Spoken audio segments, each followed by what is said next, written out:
Welcome to the Howie Silbiger Show on the True Talk Radio Network. Get in on the conversation.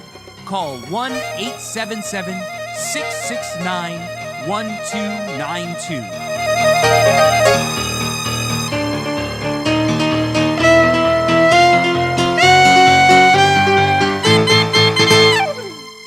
And welcome to the Howie Silbiger Show, right here on the True Talk Radio Network. My name is Howie Silbiger, and I'll be with you for the next hour, talking about stuff that makes it interesting, makes life interesting, makes the world go round. Trump haters had a horrible day today. A really, really terrible day. The results of Special Counsel John Durham were released today.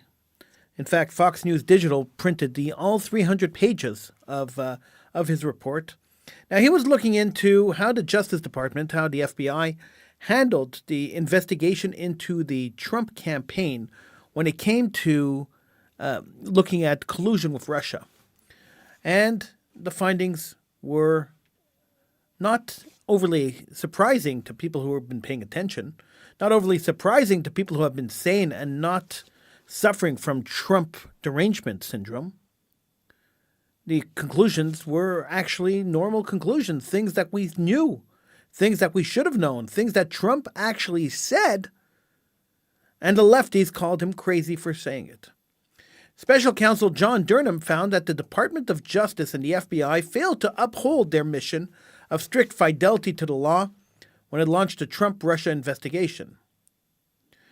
Now, Durham gave his final report to the Justice Department, which released it on Monday afternoon. The report spans more than 300 pages. Based on the review of Crossfire Hurricane, which was the name of the investigation, and related intelligence activities, we conclude, this is a quote from the report, we conclude that the Department and the FBI failed to uphold their mission of strict fidelity to the law in connection with certain events and activities described in this report. That was a quote directly from the report. And then it continued. Then it continued with the actual report. Now, Durham has said that his investigation also revealed that, quote, senior FBI personnel displayed a serious lack of analytical rigor towards the information that they received, specifically and especially information received from politically affiliated persons and entities. This information in part triggered and sustained Crossfire Hurricane and contributed to the subsequent need for Special Counsel Mueller's investigation, the report said. In particular, there was significant reliance on investigative leads provided for or funded directly or indirectly by Trump's political opponents. The department did not adequately examine or question these materials and the motivation of those providing them, even when at about the same time Director of the FBI and others learned of significant and potentially contrary intelligence, the report said. Durham is referring to past FBI leadership in his report, specifically former FBI Director James Comey and former FBI Deputy Director Andrew McCabe.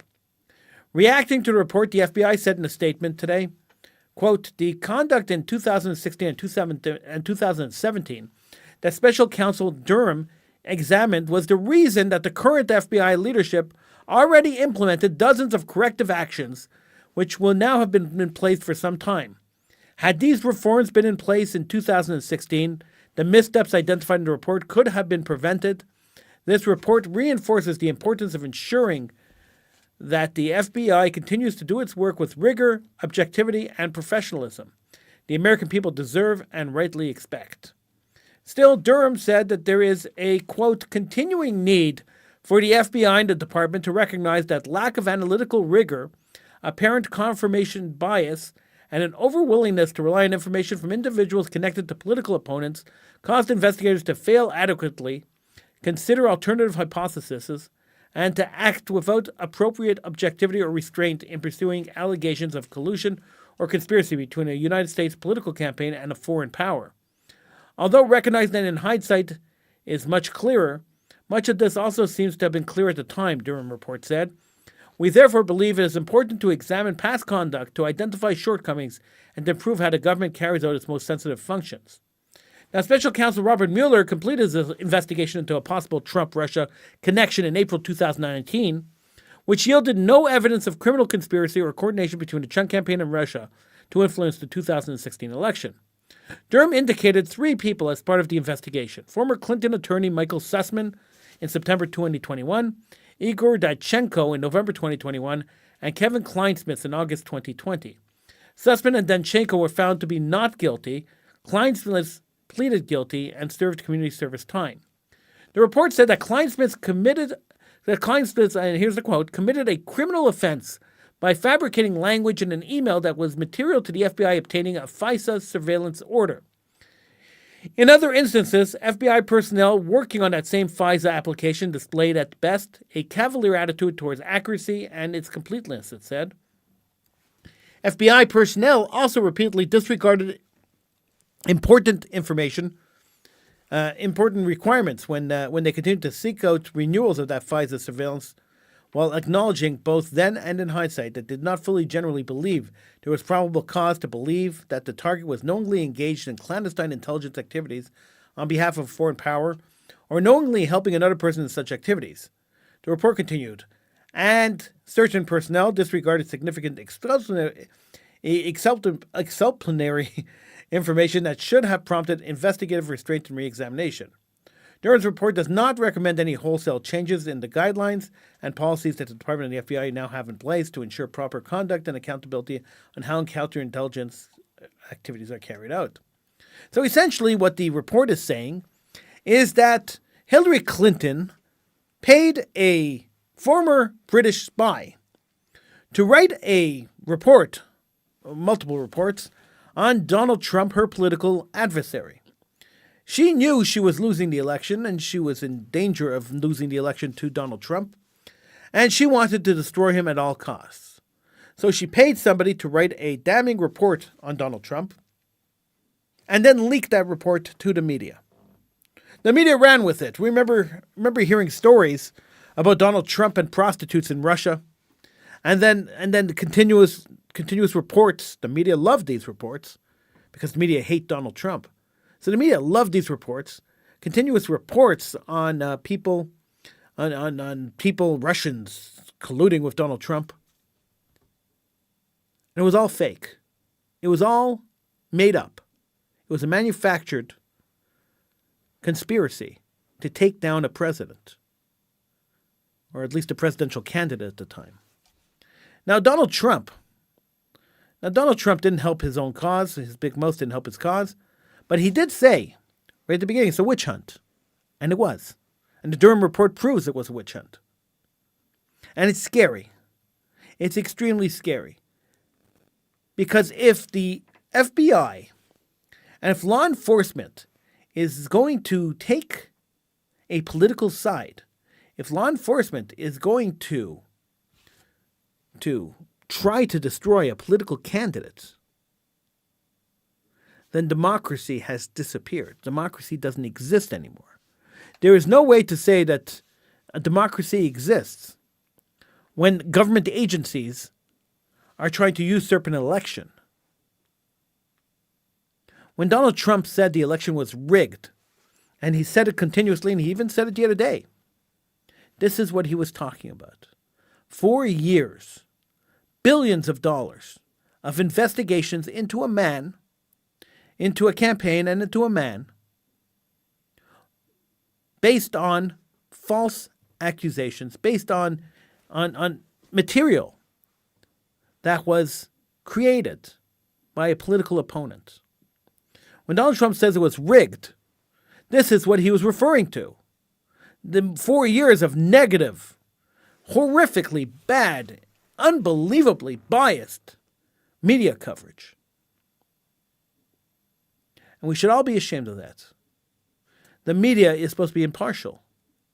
And the fact that the media took a turn and decided to become the spokespeople of the Democratic Party of America is shameful. It's absolutely shameful. And even more shameful are the people on social media, the people in the street, who decided to run with this story, knowing it wasn't true, and debase a man and his family based on a story that they know was not true. So the FBI knew it wasn't true. The general public pretty much knew it wasn't true. Yet, meme after meme coming out of the Democratic Party. Till today, I still see them. I still see them posting today that Donald Trump and Vladimir Putin are best friends, that there's some kind of conspiracy between Trump and Putin, that Putin is Trump's doll or Trump is Putin's doll. I still see Trump haters posting that today. Now, I'm not saying you have to love Trump. I don't particularly love Trump. I'm not saying you have to be a fan of the man. I'm not saying that you even have to support the man. You don't. What I am saying is that democracy has to come out on top. And when law enforcement usurps democracy, when law enforcement takes democracy, makes a joke out of it, takes an election and makes a joke out of it, takes a political candidate and destroys him through investigation after investigation after investigation on data they knew was false, somebody has to be held accountable. Somebody has to arrest the former director of the FBI. Somebody has to be held accountable. This is not acceptable. This is not something that everybody should just be rolling over and forgetting about. If you go and look at the news sites, the American news sites, you'll see that they've already moved on. The story is a no story. The story is a no hamburger. There's no reason for this story to be a no story. This story should be a top story, and it should be continuously a top story. This should not be a story. This should not be a story that just disappears one way or another. It should not be a story that just vanishes. This is not acceptable. Imagine this happened to you. Imagine this happened in Canada, where the CSIS, the Canadian Security Intelligence Service, decided that they didn't like a candidate, so they were going to go and destroy that candidate.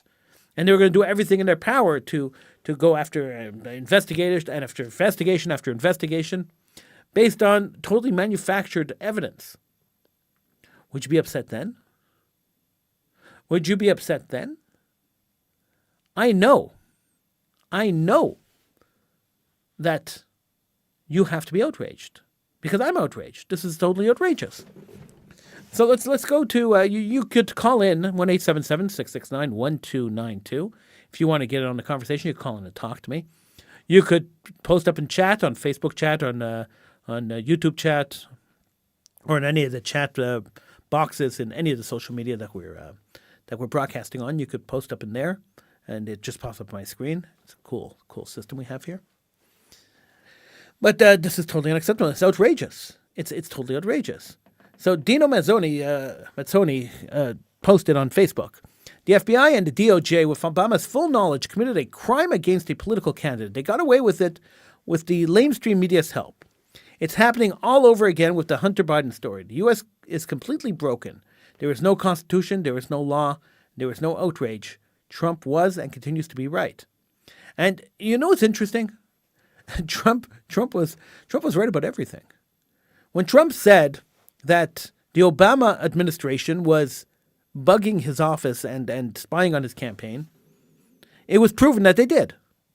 When Trump said it was a witch hunt, it's proven now that it was a witch hunt. So no matter how disgusted you are of Trump, and who knows how much of any of this is true, any of the allegations against Trump, who knows how true they are? They are probably not true at all. The man was set up by the media. He was set up by his political opponents who were much more savvy than he was politically. And he was made into a monster in front of the American people by this media. But you know, smart Americans, smart people who actually read and pay attention to politics, smart people who actually pay attention to what's going on, realize what's happening. They see that this is totally fake. I teach a course on media bias. I've been teaching this course for years. And the number one thing I teach, the first thing I teach, right first day, I come into class, I say, hi, I'm Howie Silbiger. This is a course on media bias. And let me tell you one thing. Never believe a thing the media tells you. Don't believe one word of it. Now there's an old mantra and there's an old saying that media has to be objective and the reporter looks at all sides of the story. It's not true. And I always tell the same story. Years ago, I started working at a newspaper. It was one of my first journalistic jobs after I got out of school, and I went and I took a job at a newspaper. I had written for this newspaper before. I was a columnist, and now I want to be a reporter. So I took a job as a reporter at a newspaper. And the first story they gave me, they give rookie reporters always the lame brain stories. The first story they gave me was to cover the pro-Israel rally in downtown Montreal.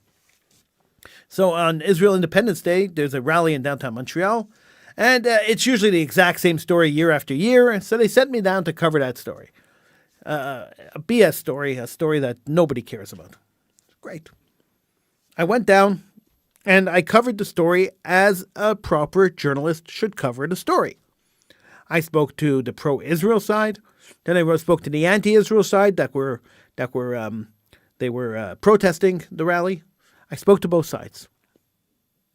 And I wrote a balanced piece. Now, I'm supposed to disregard my personal opinions when I write a news story. So I wrote a piece that was straight down the middle. This is what the Israel side said. This is what the Arab side said. And the twains never meet, and blah, blah, blah, blah, blah. And I handed it in. I got a call 2 days later. The editor is on the phone. He says to me, Howie, you have to change your story. The publisher doesn't want the Arab side in the story. You have to write just a story about the Jewish side, just a story about the rally and the Jewish people who were at the rally and the support of the Jewish people. You have to take out the Arab side. I said to him, but if I take out the Arab side, the balance of the story has disappeared. The whole story is that the Jews came out, at least that was the story I saw there, that the Jews came out to celebrate Israel's Independence Day, but there were also a group of people who came out to say, no, we shouldn't be celebrating this. This is wrong to celebrate. And I think that the combined anti-Israel rally and the combined Israel rally made the story. That was the entire story. And he said to me, and I'll never forget this was a life lesson that I learned, because that was the first and last news article I wrote for that paper. He said to me, Howie, forget whatever you learned in journalism school. Forget about whatever you heard about journalists. The truth is that if you're working for a newspaper or a radio station or a TV station, you have to say or write what the people who pay you want you to. Period.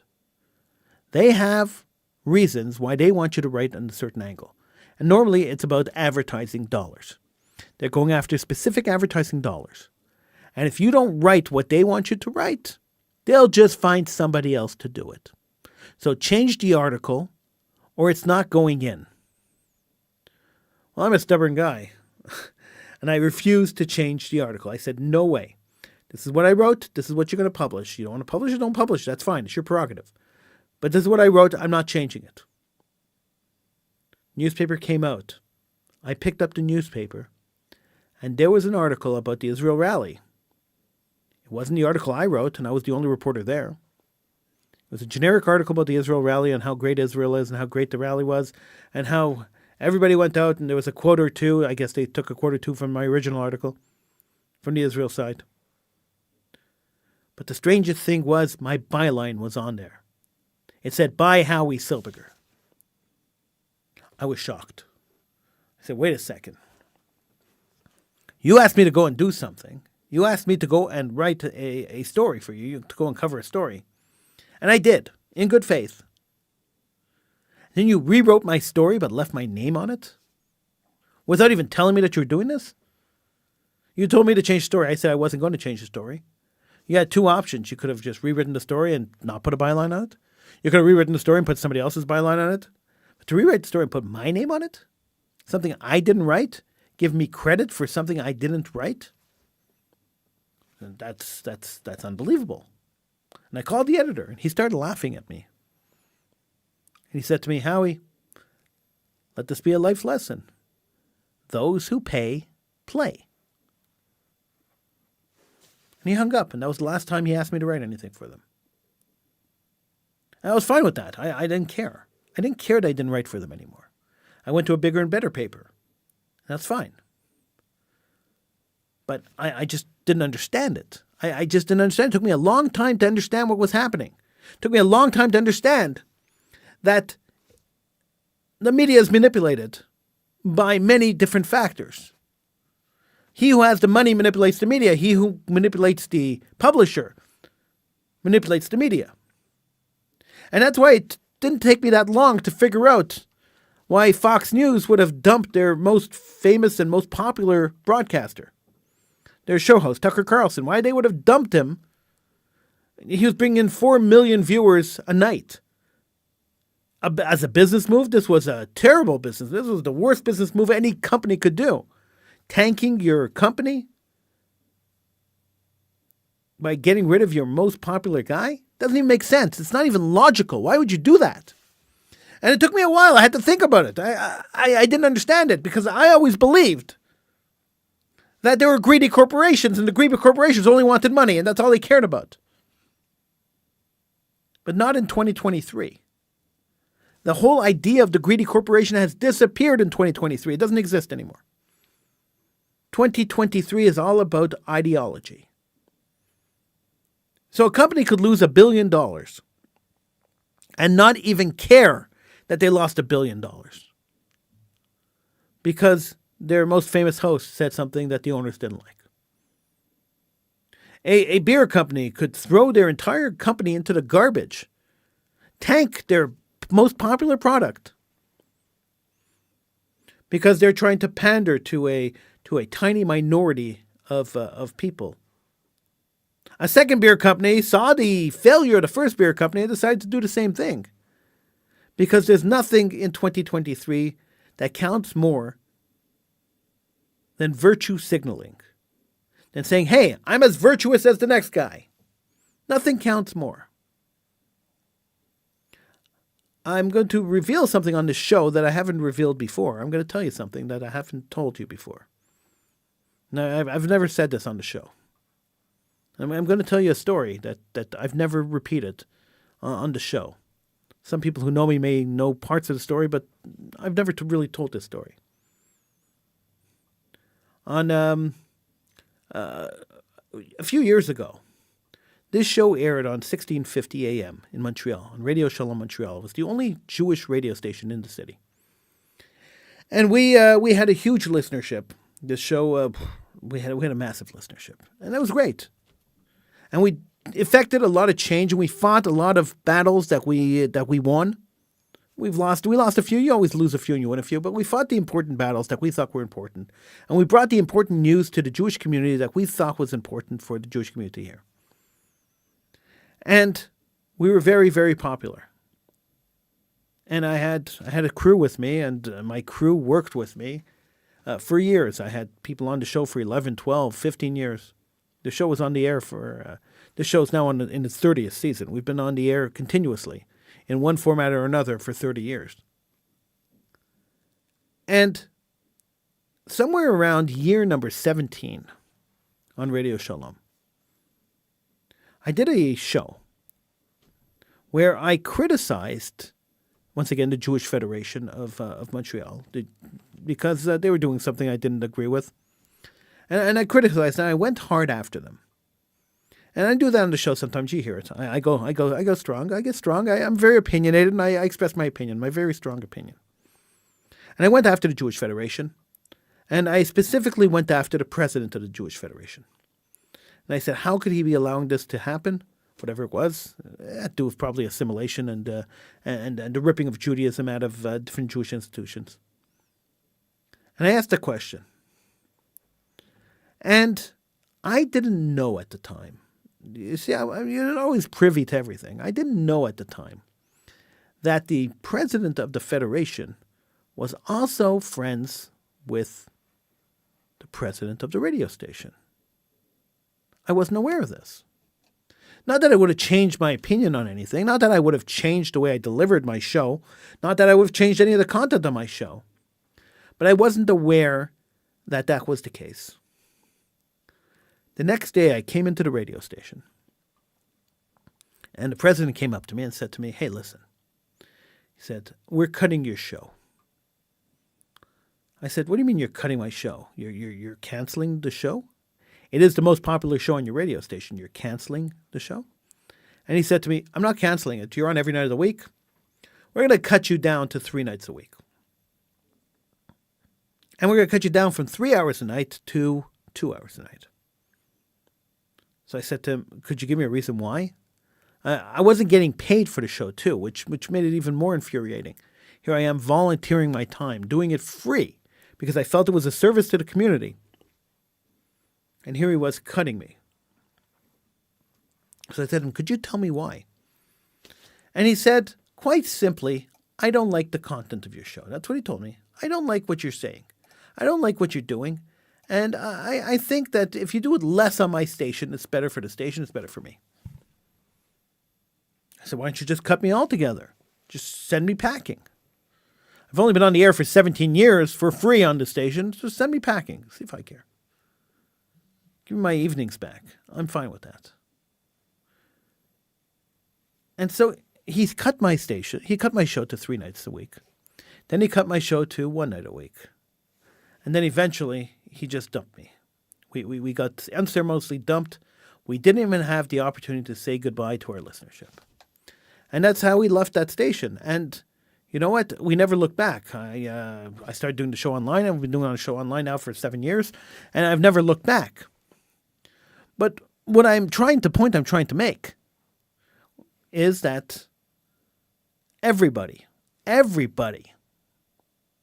the media has to bow to the publishers or the producers of their media organization. So if the journalists are told that this media organization leans against a certain politician, then that's all everybody on that media could do, is lean against a certain politician or lean for a certain politician. Everything is going to be peppered and flavored by that bias. And if you don't believe me, ask anybody in media. They'll tell you the same thing. This is how media works. And so here we are. I'm on my own station. I can say what I please. The only people who are going to censor me here are Facebook and YouTube, who have censored me in the past. But I don't care. I will continue to come on and tell the truth. And I will continue to come on and defend democracy and defend freedom. And the way to defend democracy and to defend freedom is to be outspoken and to say this is unacceptable. It's unacceptable. These crimes are unacceptable. And the people who hurt them. See, I'm tripping over my words. I'm so upset. These crimes are unacceptable, and the people who perpetrated these crimes have to be arrested, have to be tried. The same way they impeached Donald Trump on false charges. Right now we see they're false. The people who created this mess have to be held accountable for this mess. 1-877-669-1292 is the number to call. 1-877-669-1292. You can talk to me. We can get in on the conversation. By the way, after midnight, I will be back with Political Hitman after midnight here on Israel. That will be on Israel News Talk Radio. Political Hitman is a similar show, but it's totally different than this one. I'm not going to talk about any of this stuff on Political Hitman tonight.